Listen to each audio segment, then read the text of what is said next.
The case you're about to see is a fictional one, but the procedure is legally accurate. The characters are played by actors, but the jury is selected from members of the general public. I'm not guilty, sir. And on the second count, you are similarly charged, and the particulars are that on Friday, June 16th at Fulchester, you did similarly... I'm not guilty, sir. Just one moment, please, Mr. Barton. The particulars are that on Friday, June 16th at Fulchester, you did incite Geoffrey Neil Gibson, also under the age of 14 years. Don't worry, Geoffrey. Nothing to worry about, love. Everything's going to be all right. Just tell him the truth, son, that's all. The plain, simple truth. Now, there's nothing can beat that. You'll speak up nice and clearly, won't you, love? Yeah, speak up nice and clear, son, that's all. And tell him the plain, simple truth, right? You'll try to speak, well, you know what I mean. Nicely, love. All right? Yes, speak nicely and tell him the plain, uncomplicated truth, then you'll be all right, right? Yes, Mum. Yes, Dad. Now, there's nothing to worry about. Not a thing, Dad, all right? Nothing at all, as long as you tell him the plain, simple truth, right? It's all right, Mum. It's all right. It's all right, Mum. It's all right. Sit down, Mr. Barton, please.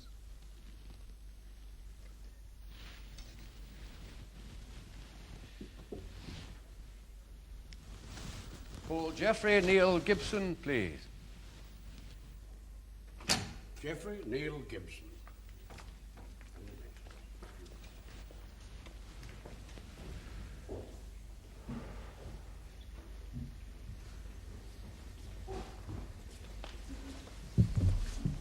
Hold the book in your right hand and read aloud the words on the card. I promise by Almighty God that the evidence I shall give shall be the truth, the whole truth, and nothing but the truth. Would you give your full name and address, please? Geoffrey Neil Gibson, 32 Park Road, Fulchester. How old are you? 12 and a half, sir. And where were you on the afternoon of Friday, June the 16th last year? Can you remember? Yes, sir, it's at the fair with my friend Martin, sir. What time were you there? About 3 o'clock, sir. What were you doing there at that time on a Friday afternoon? How is it you weren't at school? It was half term, sir. Yes, thank you. Now, my lord, I have here photostat copies of an agreed exhibit. It's a simplified sketch plan of the part of Fallowfield Common where the offences in question are alleged to have taken place. I believe you yourself already have a copy, my lord, so does my learned friend for the defence. I wonder if copies might be given to the witness and to members of the jury, please. Thank you.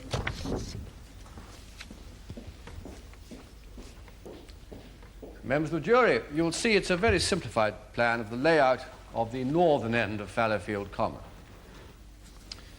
Does it say anywhere on it what the scale is, Mr. Edgar? No, my lord, as I say, it's a very simplified plan.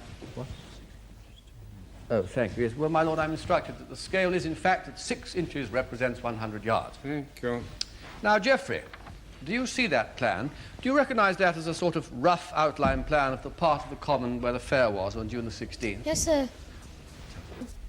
Yes, sir. Now, first of all, do you see that part shown as rough ground there where the fairground stalls and sideshows and roundabouts and so on were? Yes, sir. Did you go there at all that afternoon? Yes, sir. Now, do you see the part where those bushes and trees and shrubbery are marked, as it were, between the fairground area and the main road? The footpath's coming up from the main road, going past the pond. Yes, sir, we went there after a bit. Yes. And why did you go there? Why there? We're looking for a 50p piece. It fallen out of Martin's pocket or something, so we went back and started to look for it. Now, while you and Martin were searching in the grass and round the bushes and so on, did something happen? Yes, sir, he came and spoke to us, sir, that man. Well, just leave that for the moment, Geoffrey, but a man came and spoke to you. Was he someone you knew? No, sir, he wasn't. I'd never ever seen him before. Yes. Now, do you remember what he said, just the first few words? I think he said, "What you doing," or "What you looking for," or "Have you lost something," or something like that. Yeah, well, do you remember which of those it was, Geoffrey? I'm not sure. I think he said, "Have you lost some money?" Yeah, it's all right, you see, Geoffrey, you can take your time, but just try and remember what his very first words were.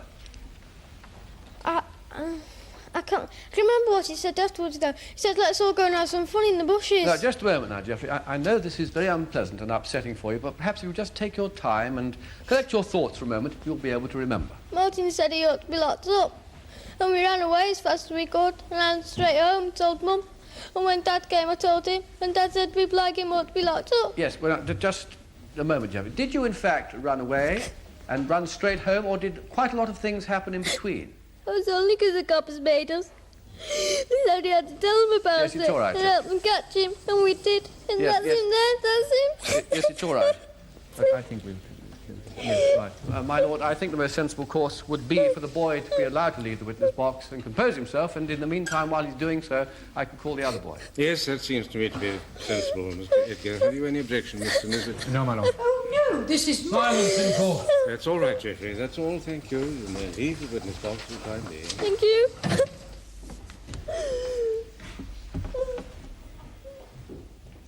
Call Martin Trevor Clark, please.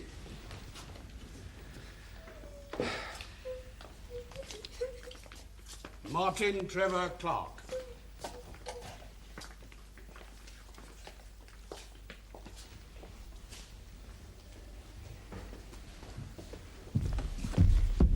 Hold the book in your right hand and repeat the words on the card. Just shut up, right? Why don't you shut up? I don't even shut up. See? What do you mean, see? If only had done what I said and told her. Plain, straightforward, simple, George, will you please shut up? But why don't you shut up for a change? All right, it's all right. About this, I should think. About exactly where that third bush is. Did you know him? Had you ever seen him before? No, sir, never. Now, Martin, I know this would be rather upsetting and embarrassing for you, but would you please try and tell us, in your own words and time, your own way, just of the conversation that took place between you? Yes, sir, I'll try. He stopped by the path and looked at us. Then after a minute he said, "What's the matter? Have you lost something?" I said, "Yes, I've lost a 50-pence piece." Then he said, "I know where you'd get a 50-pence piece each. Would you like one? I mean one each." I said, "I don't know what you mean. What are you talking about?" He said, "Well, if you come over there behind that tree with me, we will have a nice good play with one another. I'll give you a 50-pence piece each." Did you know what he meant, exactly what he was suggesting by what he was saying? Yes, sir. He wanted me to do an indecent act with him. And after he made that suggestion, what did you say? I told him to push off or I'd report him. Yes, did you want to say something more about that? Well, to be honest, sir, what I think I actually said to him was, "Piss off." And what did he reply to that? He said, "Fancy a nice young boy like you using words like that." And what was he wearing at the time? Can you tell us? Blue jacket, dark blue with brass buttons, dark trousers, and an open-neck sports shirt with small checks. I'm not absolutely sure if he was wearing the coat all the time, though. It was a rather hot day, and some of the time he might have been carrying it over his arm. And can you describe for us what he looked like? About medium height, not tall, not thin, but not very fat either. Middle-aged, well, getting on a bit. His eyes were sort of bluey green. He'd got brown hair, going a bit thin on the top, cut quite short. Do you see him in this courtroom here today? Yes, him, there. Thank you. Now, will you go on in your own words, please, Martin? Will you tell us what happened next? Then I suddenly shouted, "Come on, Jeff, run!" We ran as hard as we could back to where the sideshows and all the people were, and Jeff and I reported him to the two coppers. Yes, and then what happened? One of them said he and the other policeman would walk on the fairground with us to see if we could spot him. And did you? Yes, we did. It was amazing. We went past, I think, a rifle stall, and there he was, as large as life, chatting away to a group of 5 or 6 other boys, as though nothing had happened. And it was the same man who only perhaps 5 or 10 minutes earlier had been making suggestions to you that you commit acts of gross indecency with him in the bushes. Yes, sir. Same man, same clothes. So then the coppers went right up to him and nicked him. Arrested him. Well, was any more said after that? I don't mean by the policemen or by him to them. I mean by him to you or you to him. No. Not for a long time, anyway. Sorry, Martin, I'm afraid I don't quite understand what you mean. I mean, nobody said anything then. But later on, he was leaning against the back of the stall, with his eyes shut. Then he suddenly opened them and said, "Who are you? Why are you doing this?" Well, who was he saying that to? To you, to Geoffrey, to the police, or who? I don't know. I couldn't make it out who he meant because he had his eyes shut. After that, we didn't see him again, because the policeman with the car came. Well, not until much later on, down at the police station. Yes, well, I think you'd better tell us about that, would you please, Martin, about what happened at the police station? They took me downstairs. I looked through a sort of peephole thing in the cell door, and there he was, sitting at the edge of the bed, with his head in his hands. I had to wait quite a bit until he moved his hands and I could see his face. And so you identified him there at the police station yet again? Yes, sir. Well, now, Martin, the man who made the suggestion to you and Geoffrey in the woods, the man you pointed out almost 10 minutes later to the police officers, the man you identified at the police station after you'd made your statement, and that man who is sitting there now. Are you absolutely certain that they were and are all one and the same person? Yes, sir, I am. That's definitely him. And I think he's a downright disgusting, dirty old man.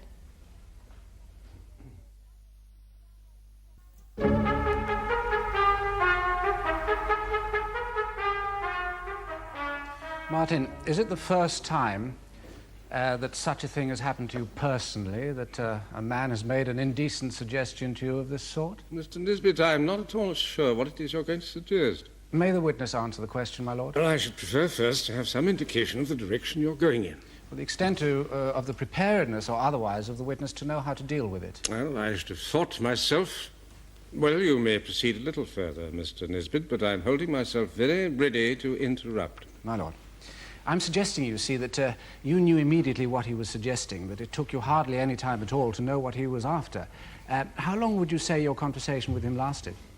Not long. 5 minutes, perhaps. Yes, well, while you were recounting it in evidence earlier, I took the trouble to time it on my wristwatch, and it came to just over 1 minute. So should we say perhaps 2 minutes at the outside? Well, yes. I suppose so, then. Yes. How close would you say he came to you at any time? Not near.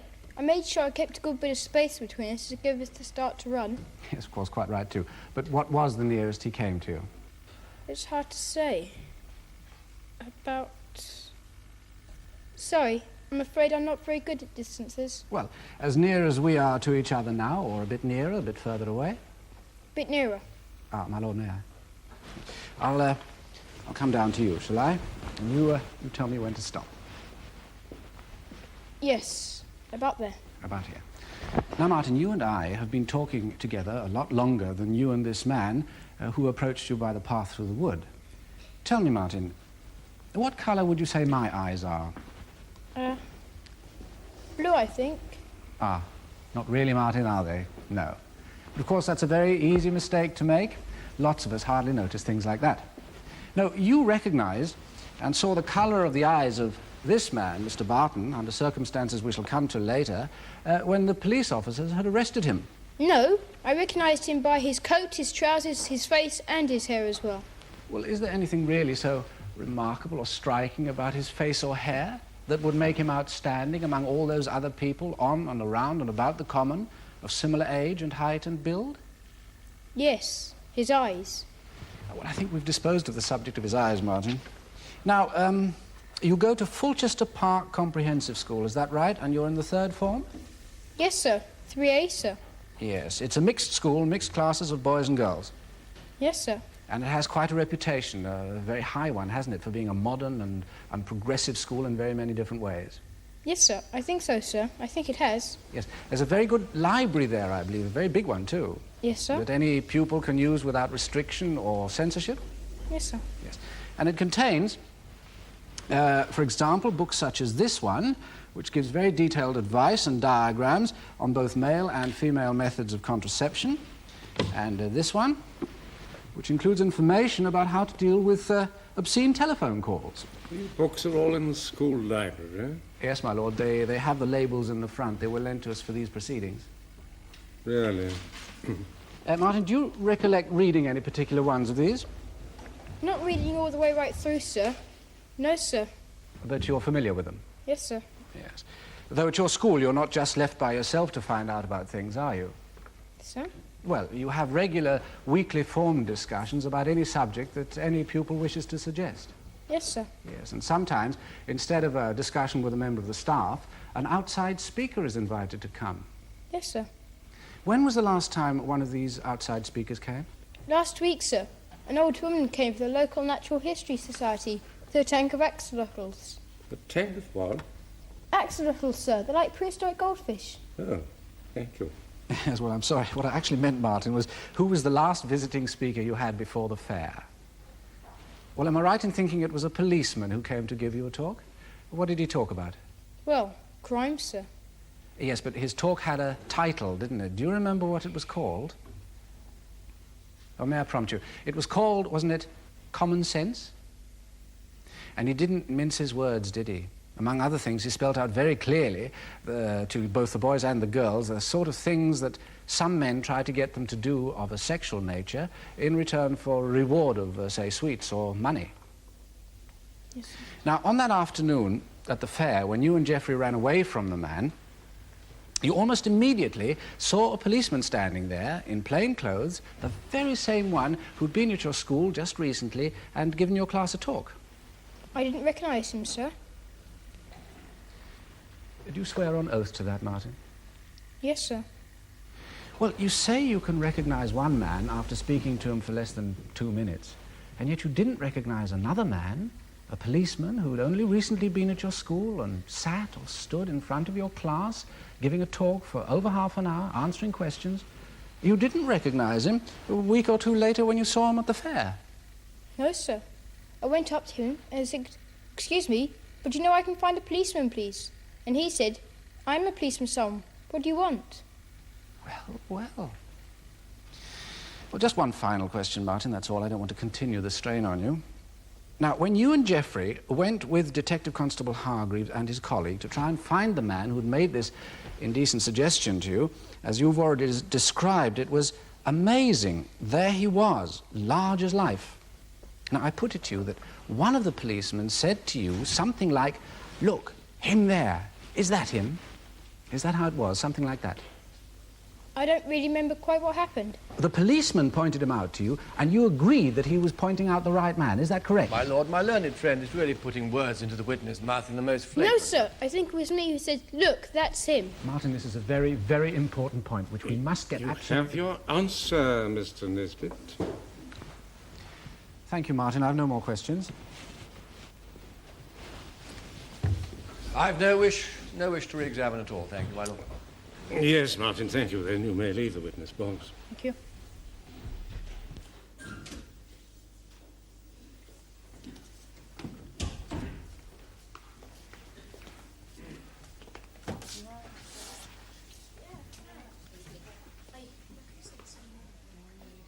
He was at that time standing talking by a shooting gallery stall with a group of 5 or 6 other older boys, laughing and having a competition with them to see who was the best shot, presumably. I went up to him and asked if I could have a word with him. Please, my lord, may I? Thank you. He said, "Yes, of course, officer, by all means, isn't it a lovely afternoon?" I took him on one side, out of earshot of the boys by the rifle stall, and I said, "Do you recognise either of those 2 boys standing over there?" Pointing at Martin Clark and Geoffrey Gibson, who were standing at a slight distance with Detective Constable Wilkinson. He said, "No, I don't think so. Why?" I said, "They've both made accusations of indecent suggestions by you, and I'm taking you into custody."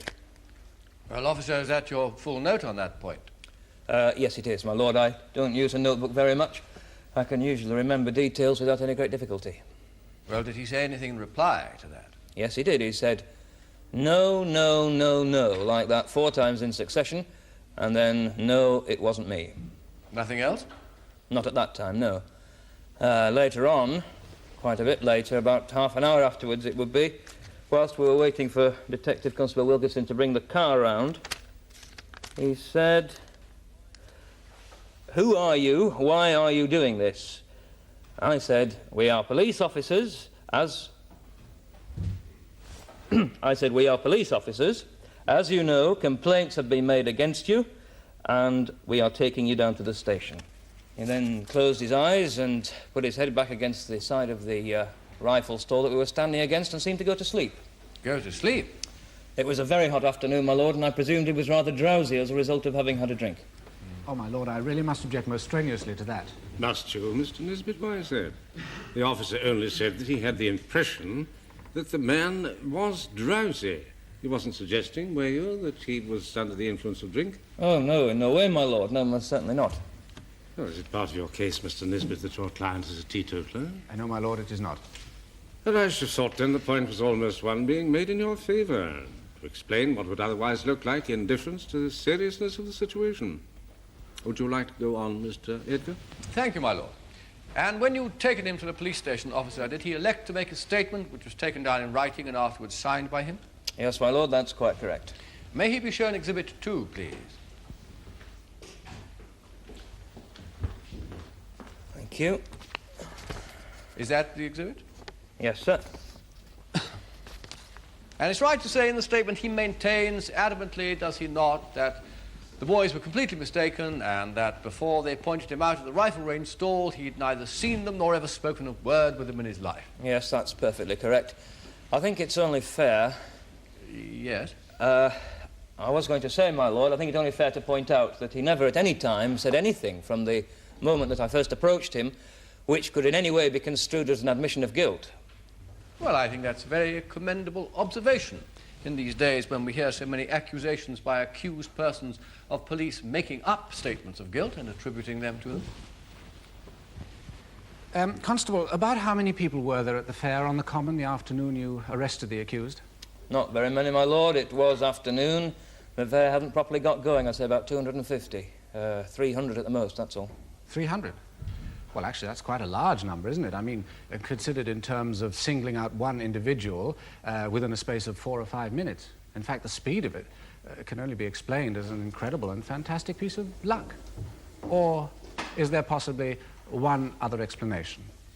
I'm sorry, my lord. I don't understand the question. Well, may I have a look at your notebook, officer? Would you open it for me, please, at the page you read out to us when he said, "Who are you? Why are you doing this?"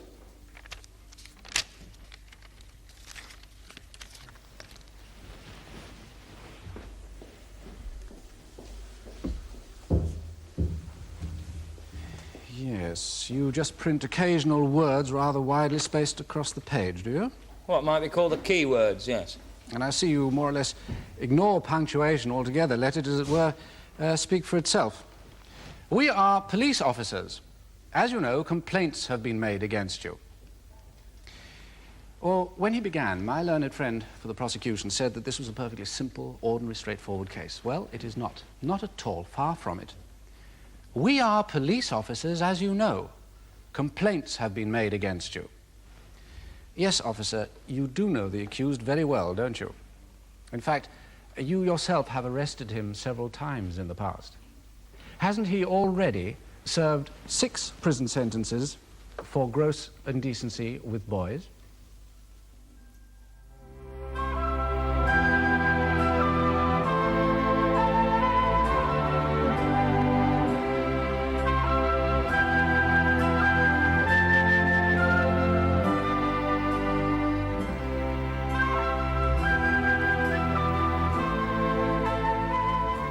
Tomorrow you can join us again when the case of the Queen against Barton will be resumed in the Crown Court.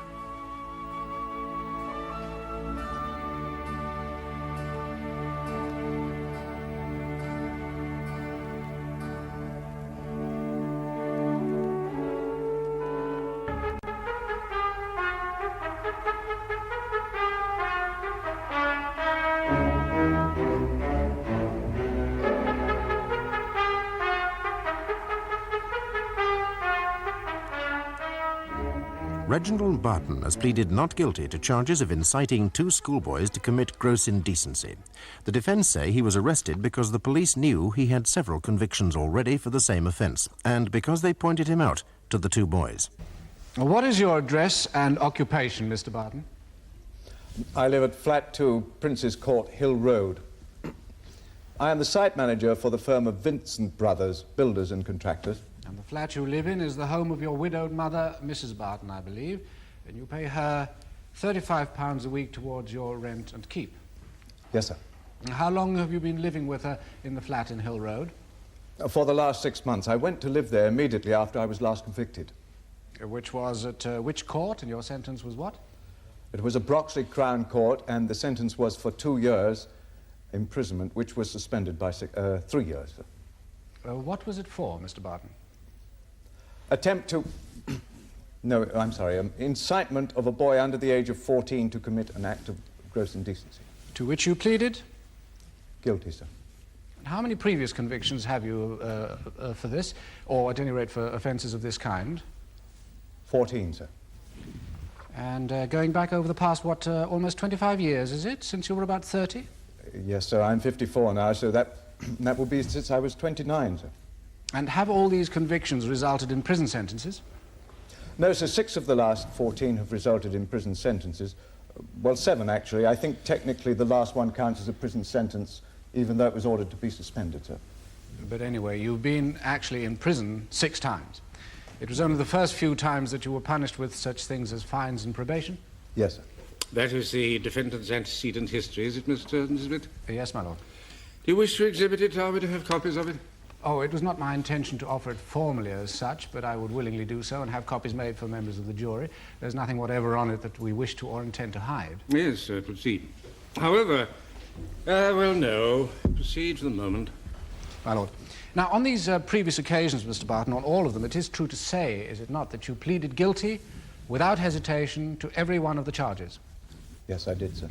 And why is that? Why have you always pleaded guilty? Because I always was guilty, sir. And have you always been completely honest in admitting it? Yes, sir. Mr. Barton, have you ever pleaded guilty to, no, I'll put that a bit stronger.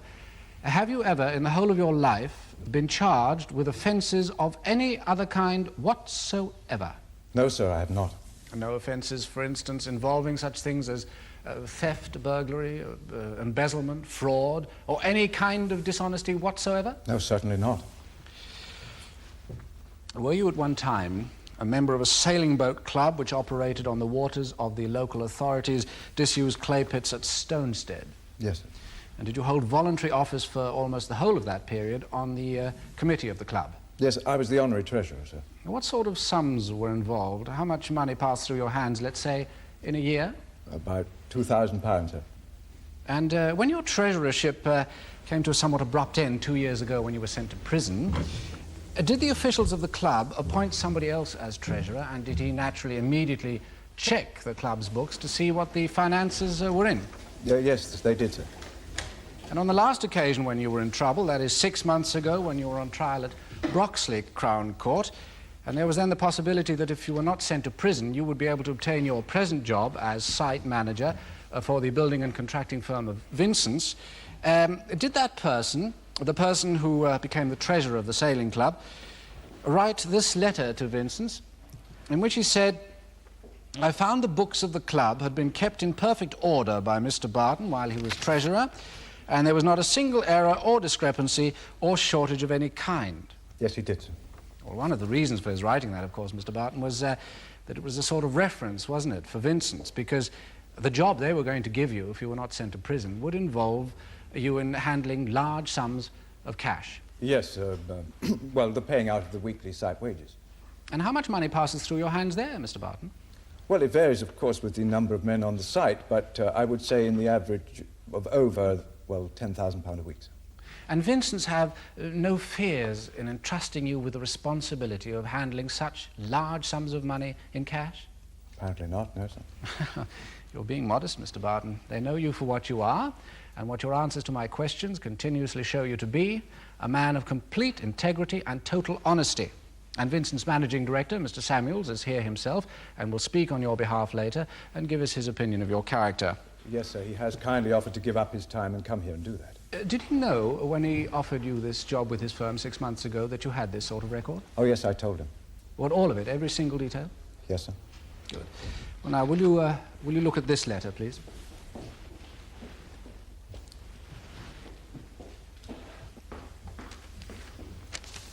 Is that a letter which Mr. Samuels wrote to your solicitor whilst you were in custody awaiting trial? And does he write in that he thought you were perhaps the most painfully honest person he'd ever met?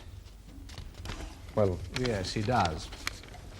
Now, I'd like to turn now for a few moments to a different subject altogether, the subject of gross indecency itself. In these days of not only freedom of speech, but of a different kind of free speech altogether, those two words do sound what they are: lurid, overvivid, old-fashioned, and vague piece of legal jargon. What it actually means is sexually fondling someone or just touching them, doesn't it? Or encouraging them to do it to you. What it emphatically does not mean is anything more than that, does it? Are you suggesting that it's not a serious offence? Oh, no, my lord, I'm certainly not. However, Mr. Barton, perhaps we can go on to another subject of relevance to you. In recent years, say the last 10 or 12 years or so, on the occasions when you've been in prison, have you ever received treatment of any kind for your condition? No, sir, I've not. Mr. Nisbet, imprisonment is treatment. Yes, I'm sorry, my lord. I'll put it again to make my meaning clear. Mr. Barton, in prison, have you ever been given any kind of medical psychiatric treatment? No, sir, none whatsoever. Have you ever been offered any while you were there? No, sir. Have you ever made any efforts to obtain any while there? Yes, sir, during my last sentence. I was told there was none available at the prison I was in. And, yes, I'm sorry, go on. Well, I was going on to say, sir, that I was also told that there was no point in asking for a transfer to another prison because the only one that had facilities for the kind of treatment I needed was full up. And anyway, they didn't take prisoners with sentences as short as mine either. Thank you for making that clear. I was going to go on to ask, had you sought treatment of any kind while you were out of prison? Well, to be truthful, it was only when Mr. Samuels started taking an interest that I started thinking about it again. When I was last charged at Broxley 6 months ago, I think one of the things that influenced the judge into making the sentence a suspended one was that Mr. Samuels told him he'd found a doctor who was prepared to take me on as a patient. Yes, you're referring to Dr. Andrew Allen, a psychiatrist at St. Saviour's Mental Hospital, who will be called on your behalf later on. Yes. You go to St. Saviour's on a voluntary basis as an outpatient, do you? Yeah, I go twice a week, yes. And have you been going every week, twice a week, since you were convicted at Broxley 6 months ago? Yes, sir. How many times have you missed going so far, Mr. Barton? Well, not once. Well, that is not until... Yes, until you were arrested and kept in custody to await this trial. Yes. Was it a condition of the sentence being suspended that you received treatment from Dr. Allen? No, sir. But it was a condition of your sentence being suspended that you were put under a probation officer's supervision? Yes, but I wanted to. I wanted to make it absolutely clear to my mother that I was doing everything I could. Everything you could in what respect? To change myself. Yes, this was a subject of, to say the least, of some great tension between your mother and yourself, I believe, for some time in the past. Well, for almost the last 8 years, sir. During my last 3 terms of imprisonment, my mother has refused to visit me or have anything to do with me. And, well, even between times when I was not in prison, if I tried to see her or even telephone her, she said she couldn't have anything to do with me. It's not her fault. She's old, her heart's very bad. She couldn't take the pain and the disgrace and the humiliation I was constantly bringing to her. Yes, but as I understand it now, she has had a change of heart and has provided you once again with a home with her. Why is that? I don't know, sir. Out of the Christian goodness of her heart, sir. Oh, no. Silence, please. Well, Mr. Samuels went to see her, and as I understand it, he introduced her to Dr. Allen, who told her he was prepared to take me on as a patient, and Mr. Samuels said he would give me a job or offer to do so, and that possibly the court would be prepared to look favourably upon a positive treatment plan. Yes, thank you. You've been very frank about a very painful subject, yet again. Now, Mr. Barton, these 2 boys say you gave them 50 pence each to commit an act of gross indecency with them. Did you? No, sir, I did not. So are you suggesting that they're lying? No, what I'm saying is that somebody asked them to, but it wasn't me. I wasn't anywhere near where the incident occurred. I came to the common from the exact opposite direction, from the opposite side, from the direction of St. Saviour's Hospital, where I'd been having a therapy session with Dr. Allen. Well, the police officer says the boys identified you to him. Do you suggest that he's lying? Oh, no, I'm sure he's not deliberately.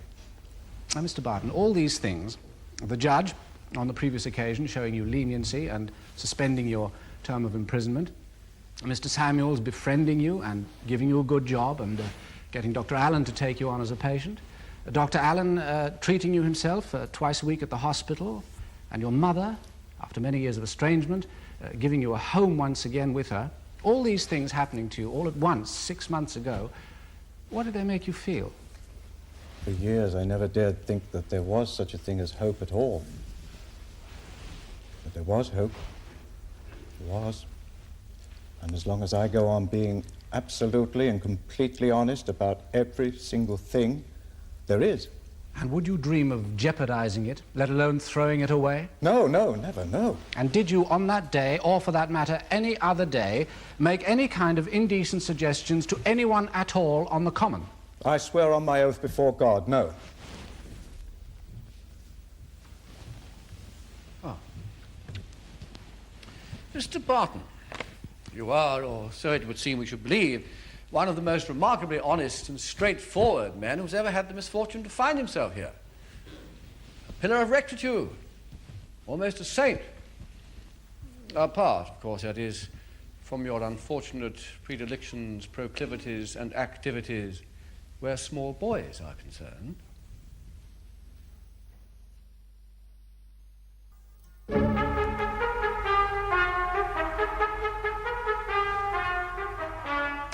Mr. Barton, you are a paedophile, someone, that is, who is sexually attracted towards young children, in your own case, small boys. Yes. And you are aware, are you, of the, well, I believe there are 3 or 4 of them now, the societies and organizations which have been formed and sprung up and attracted quite an amount of publicity from time to time. The societies of people who argue that such sexual attraction is nothing very abnormal, really, after all. Well, yes, I've heard of, well, I've read about them in the newspapers and so on, yeah. You a member of any of them? Of the societies and organizations for... Yes. No, I certainly am not. But are you sympathetic towards their aims and objects? No, I'm not. Oh, you wouldn't argue, then, that there should be more public understanding and tolerance of people who feel as you do? Mr. Edgar, is this line of questioning really strictly relevant? My lord, in my submission, yes, but it's not vital. Mr. Barton, to come promptly, then, to at least one point, you yourself admit, do you not, that what is wrong with you is basically an illness, a perversion, which definitely requires treatment? Yes. Which is why now, at last, after 25 years, you are submitting yourself to it. Yes.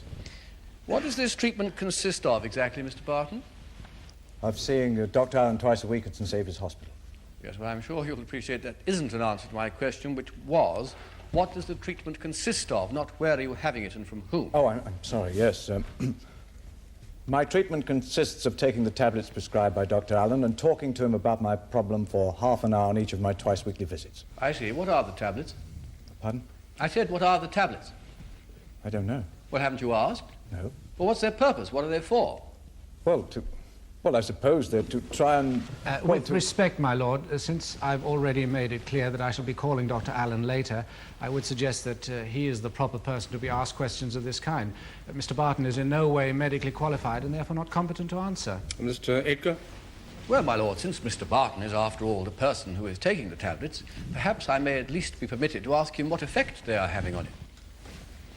Thank you, my lord. Mr. Barton? They are reducing my sexual feelings. They are reducing your sexual feelings. Yes. Reducing? By that I take it you mean they're not completely wiped out. Did you hear my question? Yes. Did you understand it? Yes. Will you answer it then, please? No. I beg your pardon? No, my sexual feelings are not completely dead yet. Oh. Yes, I see. Thank you. Well, yes, you are this, what was called, painfully honest person about yourself, aren't you? But I think you would agree with me, would you not, Mr. Barton, that honesty, in fact, is very far from being defined merely, for example, as keeping one's fingers out of the till. There's, well, betrayal of trust, for instance, isn't there? I'm sorry, I don't think I know what you mean. Oh, I think you do, Mr. Barton. I think you do understand very well what I mean by the phrase betrayal of trust. You may not yet know specifically what I'm referring to, but you do know what those words mean. Well, now I'll tell you what I'm referring to, shall I? Of a specific instance of your betraying trust. When you were sent to prison, when you were, as we've heard, a treasurer of a sailing club, sent to prison for offences involving indecency with young boys, who were those young boys, Mr. Barton? I don't mean their names, but who were they? Yes. They were young boys, weren't they, who were members of the sailing club of which you were an honorary official, and in which you took advantage of your position as an apparently respectable member of the management committee, not of filching money out of the till, no, but of doing something which many people would regard as far more serious indeed. Well, Mr. Barton, would you call that the action of an honest man? Now, a matter of your conviction, what, 8, 9 years ago, was it? Do you care to tell us who that person was you committed that crime against and was sent to prison for? No, of course you don't. It was your own 11-year-old nephew, was it not? The youngest child of your own sister, which was the reason, wasn't it, for your mother turning her back on you, and why it's taken her so many years to forget and forgive? Hmm? Well, Mr. Barton, will you answer? So, now we've cleared the ground, or perhaps I should say background, shouldn't I? Well, almost. Mr. Barton, you've always pleaded guilty to charges against you when you were guilty, because you had in fact committed the offences. But are you also asking us to believe that there were not at other times other offences for which you were never detected and therefore never charged, but of course never dreamt of going and giving yourself up for? Yes, no, yes. No. Well, I'm sure I don't know what that means, and I shouldn't think anybody else does either. However, so, it's against this rather more, well, I was going to say truthful, but instead I'll say realistic background that we'll go on now, shall we, to the precise matter in question here today, which is what you did or did not do on Fallowfield Common on the afternoon of Friday, June the 16th. Now, you've told us, Mr. Barton, you didn't come onto the common via the path up through the woodland and shrubbery from the main road, but from the entirely opposite direction, that is to say, from the direction of St. Saviour's Hospital, where you'd been to see Dr. Allen. Is that correct? Yes. Why did you go on the common, Mr. Barton? Well, it was a warm day, a nice sunny day. I thought I'd walk home rather than take the bus, as I usually did. Mr. Barton, I must ask you to think carefully for your own sake before you answer my question. You've just said, haven't you, that you thought you'd like to walk home rather than take the bus? Yes. Which sounds as though you're trying to give the impression that you were walking on the common on your way home. Is that what you are suggesting? Yes.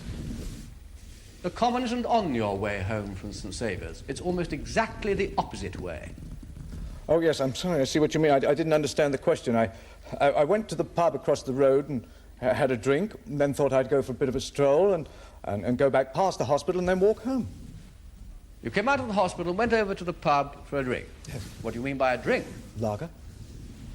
Mr. Barton, are you deliberately trying to give the impression of being a simpleton? No, I'm sorry, but you see, I don't understand what Please don't keep saying that, Mr. Barton. You seem to be falling back on it as an excuse with increasing regularity. Well, I'll try again. Well, it's surely not very difficult, is it? What do you mean by a drink? 3 pints of lager, 6, 12, or what? Oh, yes, I see. I'm sorry. 1/2 a pint glass of bottled lager.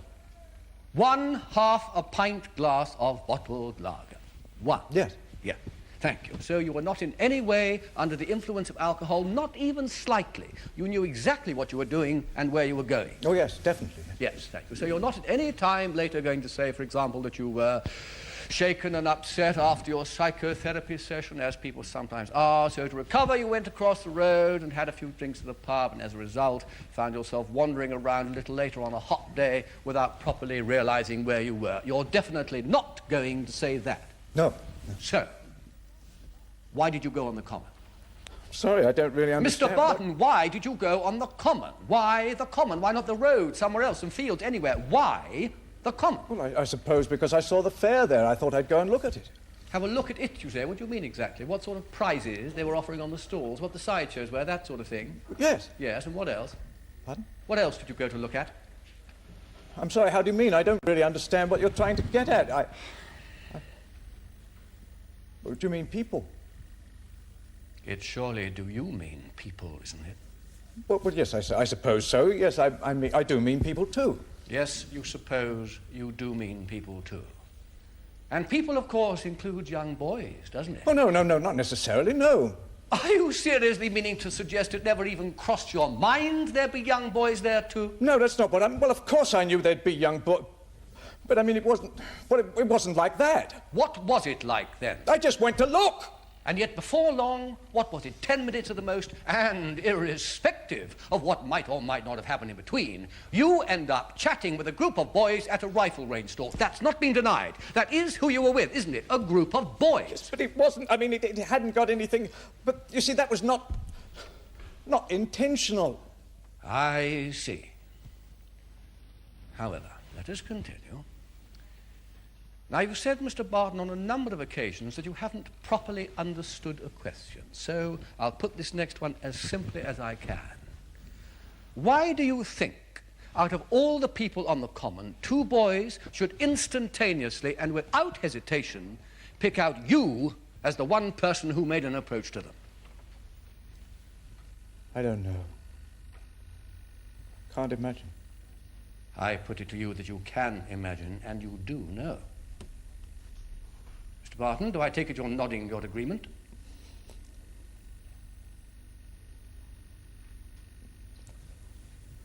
It was very stupid. I'm sorry. What was very stupid, Mr. Barton? The whole idea. What whole idea? Of going on the common to look for boys. Mr. Barton, would you repeat that? I said of going on the common to look for boys. Mr. Barton, does that mean that you're changing your plea?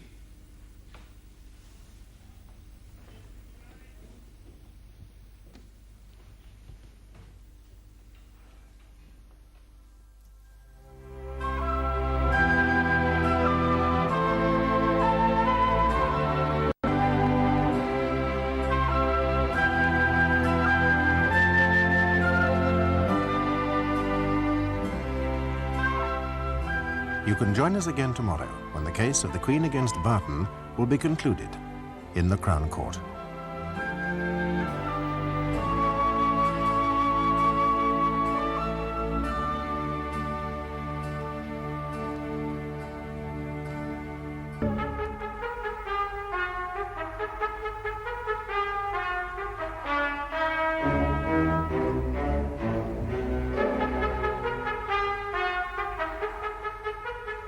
Reginald Barton had pleaded not guilty to charges of inciting two schoolboys to commit indecency with him.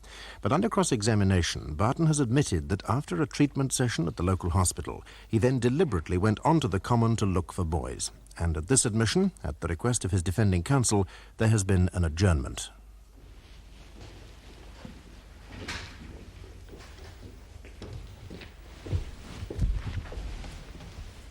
Mr. Barton, since the beginning of this trial, you've stated that nothing whatsoever about yourself should be concealed, have you not?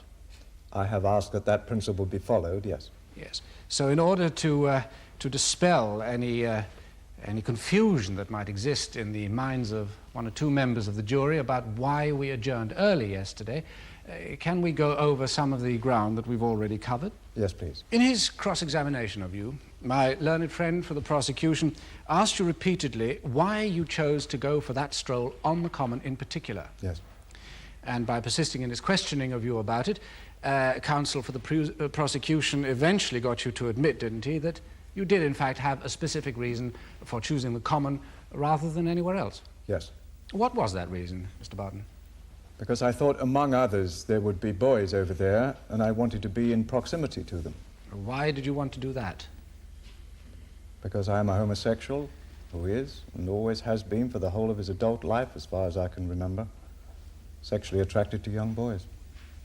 In answering one of my learned friend's questions, you used a particular phrase about your reason for going on the common.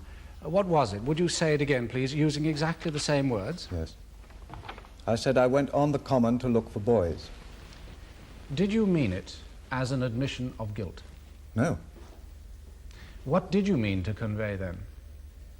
Well, seeing the fair there, I thought it was a good opportunity to go ahead and put myself to the test and talk to some boys there. Putting yourself to the test? What exactly did you mean by that?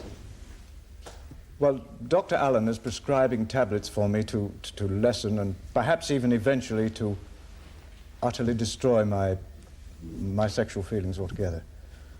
But as long as I was taking the tablets, I felt that I would never know exactly when my feelings were no longer things I needed to be afraid of. Cutting down on them had been Dr. Allen's suggestion, had it? No. He said, why don't you experiment with them? Find out how large or small a dose you need. What was the result? I realized I had a long way to go, and it was far too soon to cut down much on the tablets. Mr. Barton, in conclusion, I'd just like to ask you this once more. Apart from where there were, as we've already said, people about all the time, and you were always out in the open and in full view, apart from that, did you talk to any boys anywhere? No, I did not. Thank you, Mr. Barton. Thank you, Mr. Barton. That's all. You may return to the dock. I would like to call Mr. Victor Samuels, please. Mr. Victor Samuels. You can to the left.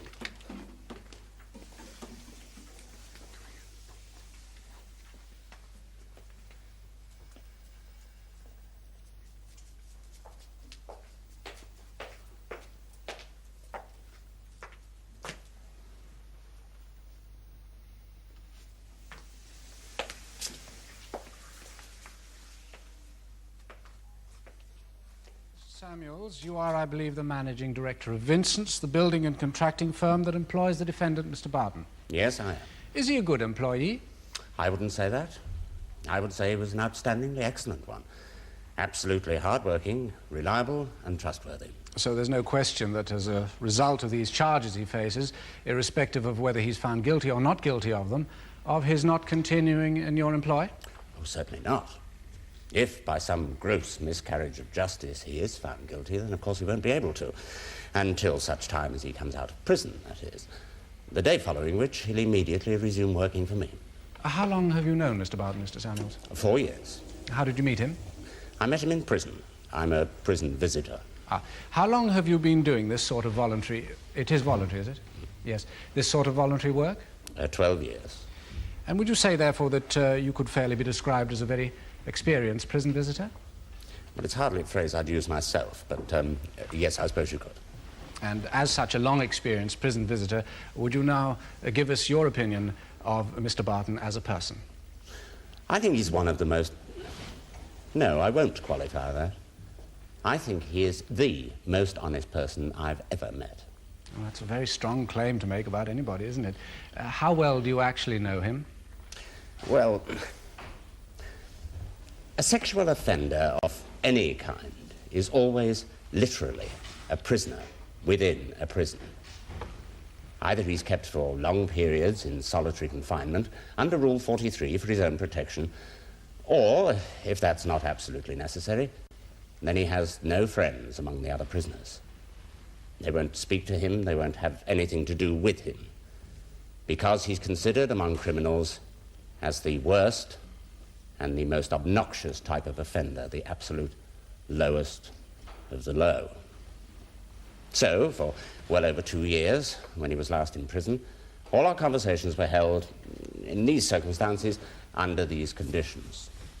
That's why I feel I got to know him in a particularly close fashion, if only because I was one of the very few people he could talk to. So, Mr. Samuels, knowing him as well as you do, and as we've said, as a very experienced prison visitor, when he so emphatically denies these charges he's on trial for, what's your reaction to that?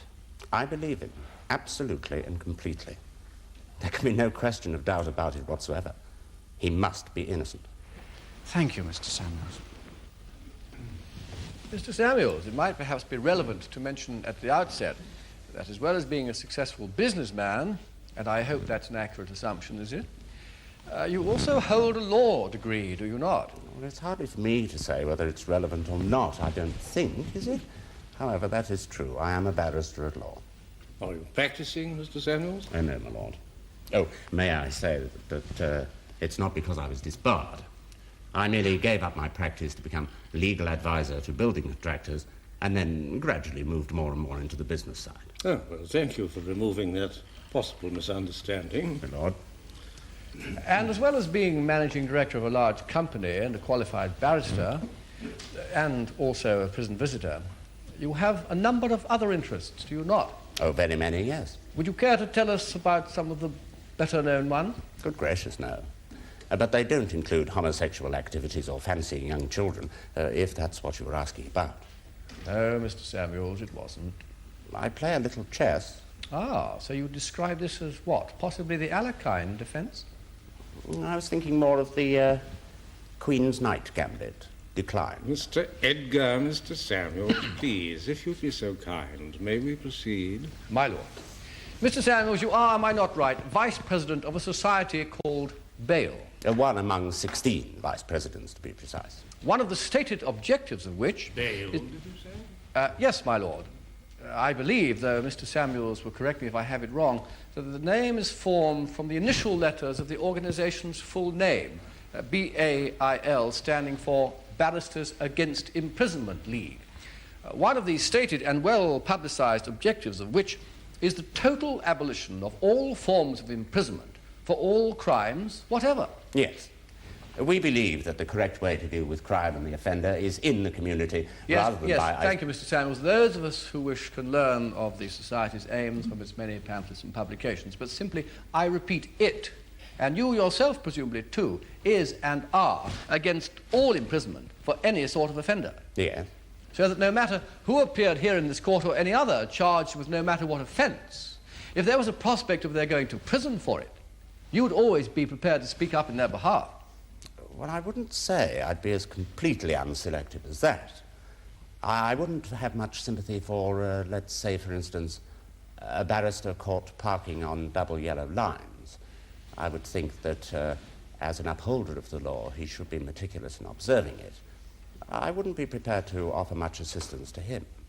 Thank you, Mr. Samuels. I'm sure the assurance that you wouldn't speak will come as relief to quite a few members of the legal profession. Mr. Nisbet? No, thank you, my lord. Mr. Samuel. My lord.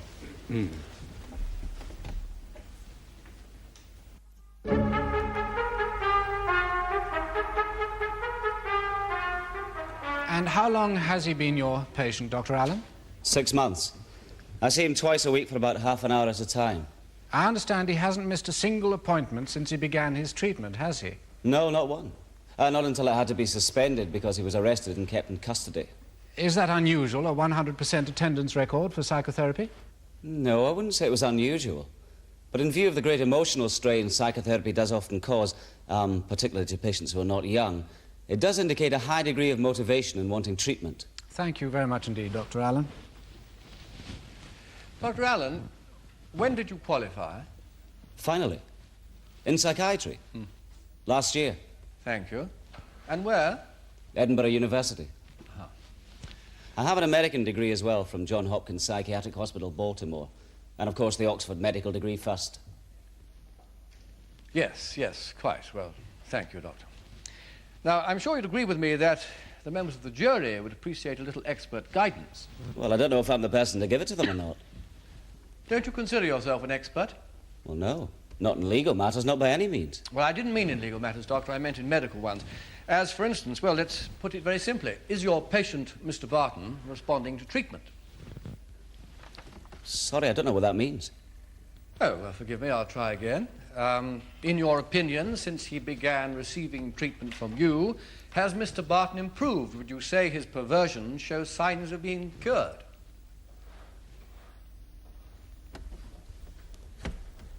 I'm sorry, I'm not trying to be difficult, but you see, you are using words in a totally different way to that in which they're used in psychiatry. Well, then, do please assist us, Doctor. Instruct us so we don't continue under misapprehension. Like what, for example? Please give an instance. Well, there are several in what little's already been said. To begin with, I don't think any psychiatrist would agree with you using the word perversion to describe feelings of sexual attraction towards young children by an adult. Very well, then let's just stick to the word sickness. Is that all right? Oh, no, definitely not. It's not a perversion, it's not a sickness. What is it then, normal? No, but you see, in psychiatric terminology, perverted isn't the opposite of normal, and nor is sick. Now, to begin with, a perversion is usually taken to mean a preferred form of behaviour. And as Mr. Barton certainly doesn't prefer to be as he is, and would much sooner be different, he can't therefore be called a pervert. Deviant, I suppose, would be more accurate. Well, of course, whether deviance is a sickness or not is really very doubtful. Secondly, I'm sorry, shall I go on? Oh, please. Well, I was going to say then there's the word normal, because you see, one person doesn't know, even if he's a doctor or if he isn't, exactly what the next person means by it. I think what all psychiatrists would agree on is, as a colleague of mine said in a book recently, the normal man is a very dark horse indeed. So what I'm getting around to, you see, is that if we are not even understanding one another when we say normal, then it's very difficult to know what we mean by a concept such as cure, if you see what I mean. No, I don't think I do. But what I do now certainly see is why you said you didn't think you could be of much assistance to the jury, and I'm sure they'd agree with you. However, Doctor, if I may be allowed to put one final question to you. By all means, yes. And I hope you'll try to understand its meaning and answer it understandably. It's this.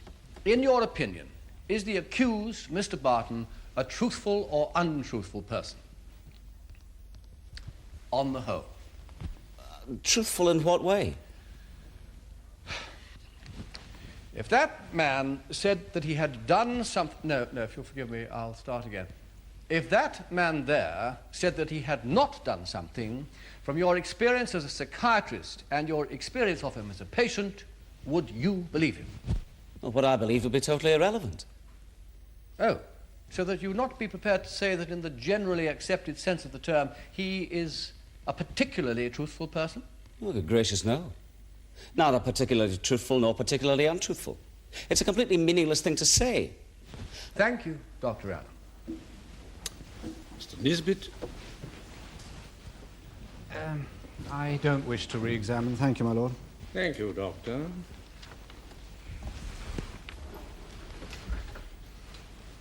That is the defence's case, my lord. Ladies and gentlemen of the jury, at the beginning of this trial, I said to you that this was just a perfectly ordinary, simple case. And with all due respect to my learned friend for the defense, despite all his attempts to turn it into something different, I submit to you that that's what it still is and has fundamentally remained. The accused is charged with inciting two boys to commit an act or acts of indecency with him. Did he or didn't he? It's just as simple as that. Did he or did he not? Now, members of the jury, as I'm sure you know, it's not my job to secure a conviction. It is my job to put before you the facts on which the prosecution is based so that you can then decide whether those facts are in themselves sufficient to convince you of the accused's guilt. Facts. Not sentiment, not emotion, not sympathy or pity for someone who cannot help what he is or how he has behaved, but simply the facts concerning the behavior with which he is now charged. And they are simple, aren't they? While the two schoolboys, Geoffrey Gibson and Martin Clark, were looking for their lost 50-pence piece in the grass near the bushes, a man approached them and made an indecent suggestion to them. They heard what he said clearly, and they saw him standing there clearly, in broad daylight, just a few yards away. Very creditably, they ran and found a policeman and complained to him, and this policeman asked him to come with him and one of his colleagues to search amongst the fairground stalls nearby to see if they could pick the man out. Members of the jury, they did pick out and identify the man, this man, the accused. Now, for some reason which I find obscure, play has been made with the speed with which this identification was made, as though that in some way cast doubt on its reliability. Well, I'm sure most people would say, as I do, that this speed does the exact opposite, doesn't it? Makes it not less likely to be true, but more. They needed only one glance, that's all, to identify him. With respect to the defense, the fact that the man they picked out already had a string of convictions for similar offenses is neither here nor there. You see, it's been suggested that in some way or another, one of the policemen hinted to the boys that one man was a likely candidate. Well, the police emphatically deny this. And the evidence of the second of the two boys to be called, Martin Clark, members of the jury, did he strike you as someone who was likely to be influenced into something he wasn't sure of by anyone? Well, in conclusion, may I remind you also just of this, that it was the defense's own witness, Dr. Allen, who said that to claim that someone, anyone, was a particularly truthful person, more so than the next man, was, in his own phrase, completely meaningless. I'm sure you'll not forget that when you're weighing up in your minds, as you must do soon, whether to believe the accused or that young boy.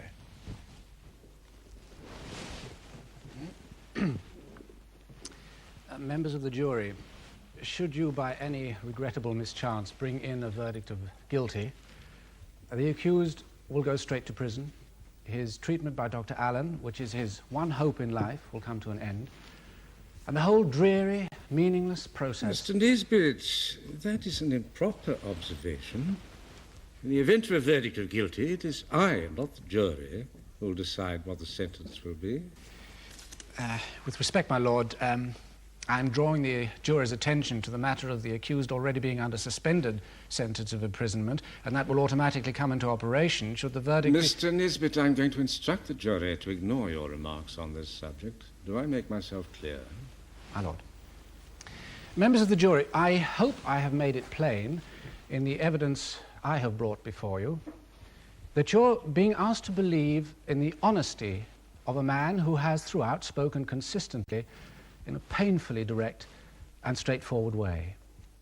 You've heard the phrase used, members of the jury, by a prison visitor, by somebody who knows exactly what he's talking about, that the sexual offender against children in prison is considered to be the lowest of the low.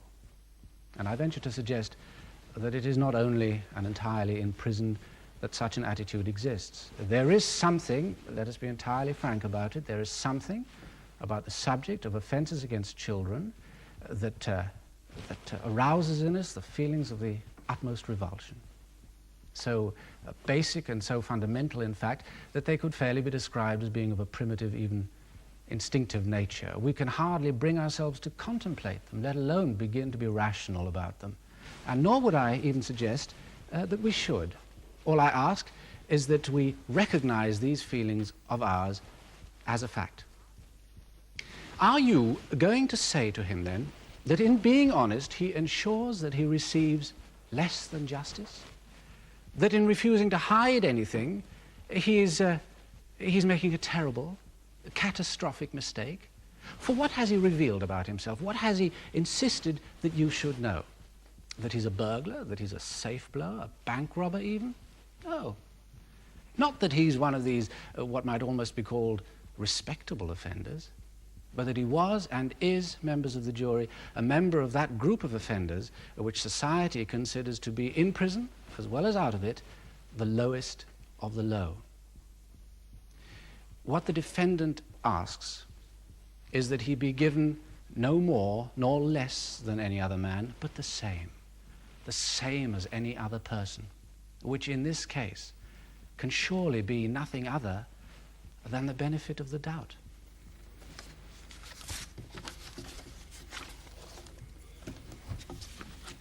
Ladies and gentlemen of the jury, quite by coincidence, I just happened to be browsing through some books in my library at home last night after dinner when I saw quoted in one of them some words which I thought might well be appropriate in this case.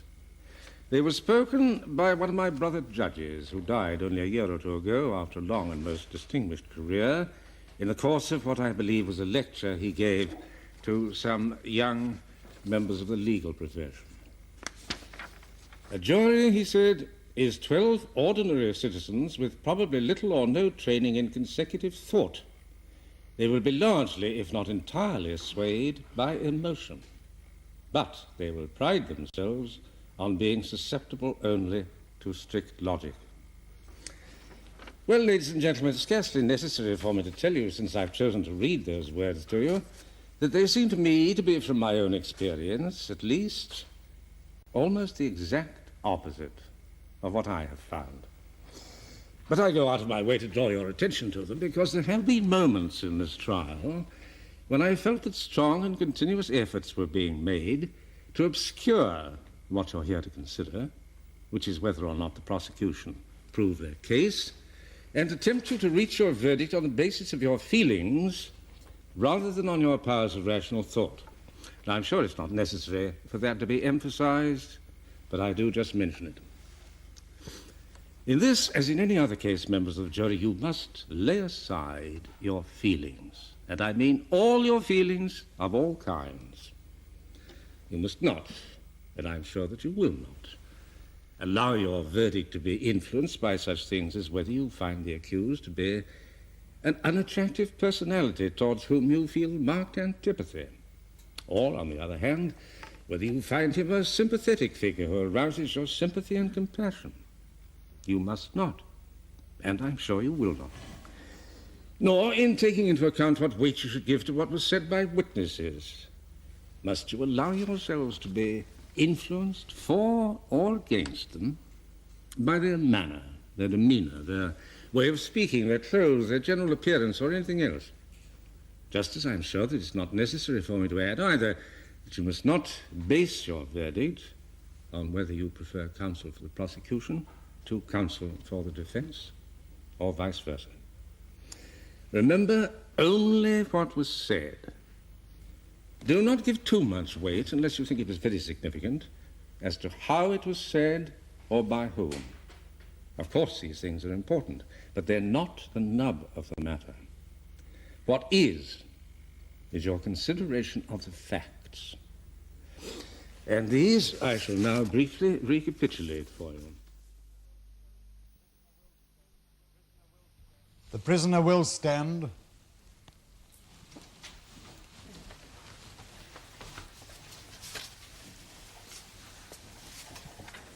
Members of the jury, will your foreman please stand?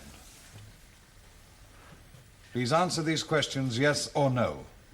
Have you reached a verdict on which you are all agreed? Yes. On the first count of inciting a child to commit an act of gross indecency, do you find the defendant Reginald Barton guilty or not guilty? Guilty.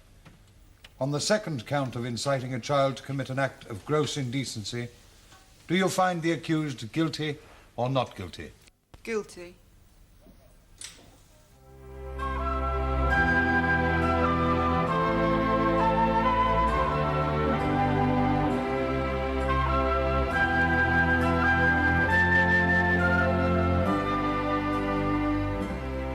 You can join us again when our cameras return to bring you another case in the Crown Court.